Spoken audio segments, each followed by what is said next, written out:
There was a first solidarity mission that was attended by Trustee Alberto Sutton. He came back impassioned and very, very confident and sure that everybody must go. And one thing he said that really rang home to me was, he said, they felt abandoned after October 7th. I had never thought of it that way. And the idea of doing it for Mag and David, it seemed a tall task. And where do you begin, and how do you know what to do, and it's wartime, and where do you go, and is it safe? And there were so many questions. In that moment, with such short amount of time, but the purest of intentions, I saw the power of team.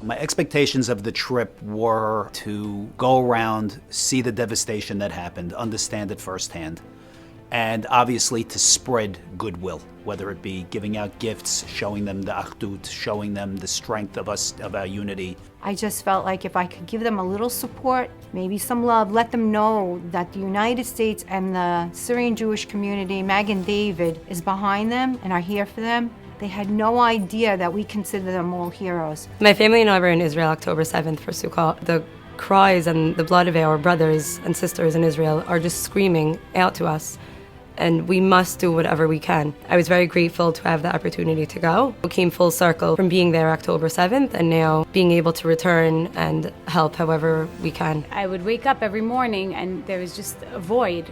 Like, I'd be crying and really empathize it, feeling that pain. I said, how could it be that they're there and we're here living our comfortable life? Yes, we feel it, yes, we're praying, but if I have the opportunity to go, I have to go. I'm so glad that I was able to embark on the Mag and David mission, because we were able to see everything that we worked on in school with the students come to life. One of the things that inspired me the most was visiting the soldiers in Tel HaShomer Hospital. One of the soldiers was telling us how he was behind the tank and then he heard the shots go off, and as he was crawling to seek safety, he saw his leg laying behind him. He just went to safety, tourniqueted his leg, and waited for help. And he had a smile, and I want to go back. I'm waiting for my prosthetic leg so I could go back. And then I saw Rabbi Mansour crying, and it broke my heart. Because even a rabbi that sees so much was affected. And it stays in my heart. Every time we went to see somebody, they brought us in, they hugged us. They're not soldiers, they're actually heroes.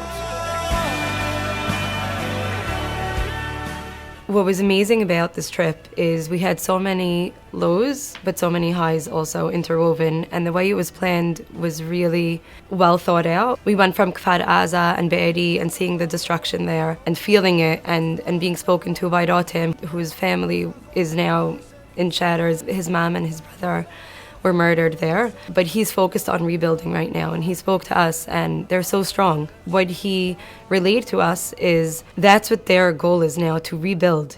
Meeting with Maya and Itai Regev, being in their home. Here were two people that I knew were taken hostage. I had a certain idea of their story and whatnot, but in reality, they didn't know me. They had no idea who I was. The way that they told their story, the way that she says how they put her to sleep in order to operate on her leg, and she wakes up and she sees that her leg is put on backwards.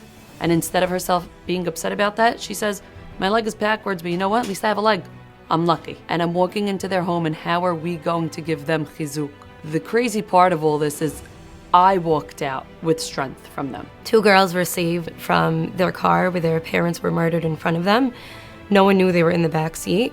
Their grandmother, their father's mother, she was beside herself. And I'll never forget the image of Rabbi Mansour's mom, pulled up a chair right next to her, held her hand the entire time through the story, whispered in her ear words of encouragement, wiped her face with tissues, brought her a glass of water, paying that shiva call in essence, and being by her side, and even knowing what to say to her and giving her those words of encouragement. For all of us to see that was just something again, you can't put into words. What that taught me afterwards is there is no doubt we're going to win this war. We're broken now. We're going to pick up the pieces. We made a wedding for a couple. She was an orphan.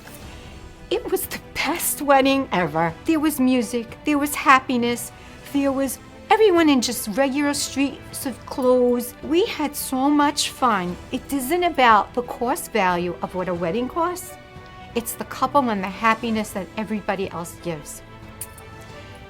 It was very moving. The part that really stood out was how all sectors of the religion was united. The ceremony was officiated by Rabbi Grossman himself. And when I saw the enthusiasm he had and the love that he had for this couple, I was amazed. I always had a love for the land of Israel, but I came back with a love for the people of Israel that I never had. We all just came together, and regardless of our background, we're all Jewish. That's the bottom line. To be together like that for a common purpose that was real and pure, and then see the impact, it's priceless. Rabbi Grossman spoke to us. He said to us, you know, I never met a non-religious Jew. Every Jew has a nitzotz Elokim. And that's exactly what we saw with everybody that we met. They could try to extinguish our flame, but instead they ignited us. We became one big light. We became one nation, Am Echad Belev Echad, that just is shedding light around the world. Something that really inspired me was making the bar and bat mitzvahs for the displaced children.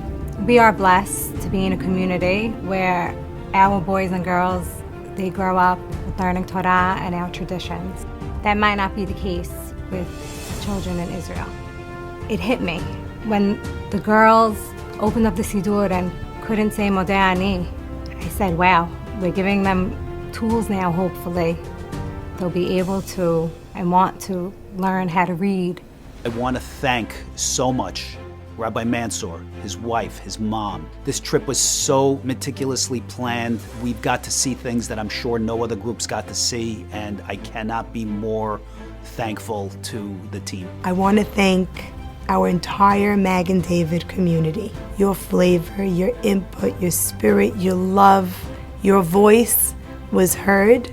A very, very special thank you to Rabbi Mansour and his wife, to Mrs. Mansour, for being the spiritual guide and our strength throughout. To Svi Ben Hayim, you are the ultimate leader. In your very humble way, it was you, it was absolutely you who made this trip number 2 happen. To Mora Margalit, you are our angel. You're so much more than a Hebrew language teacher, that I am convinced of. But we are blessed to have you. To Gladys Ancona and the business office, you put all the moving parts together, so much so that we had a very efficient and impactful trip. We have been in this together in every single way. Writing letters, saying Tehillim, cheering and singing with Ishai Ribo, thank you PTA.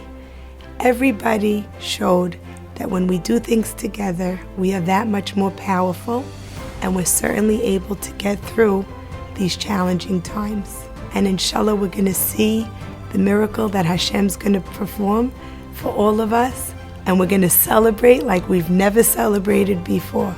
So thank you, and Am Yisrael Chai. תודה רבה לישיבת מגן דוד, לבנות, כיתה ח' של המורה לוי. עם ישראל חי!